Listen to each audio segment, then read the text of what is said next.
This guide will show you how to install True Carbon's 2010 to 2014 Mustang carbon fiber LG45 blackout panel.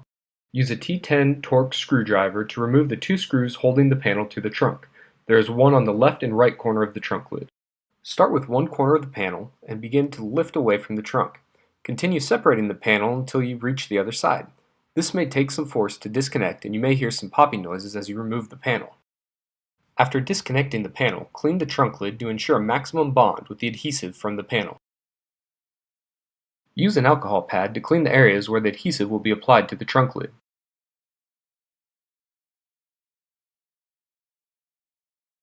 Remove the protective film from the double-sided adhesive. Line up your carbon fiber panel with the edge of the trunk lid. After aligning, press firmly where you have applied the adhesive to ensure a flush fit. This will conclude the install. For more True Fiber and True Carbon products, visit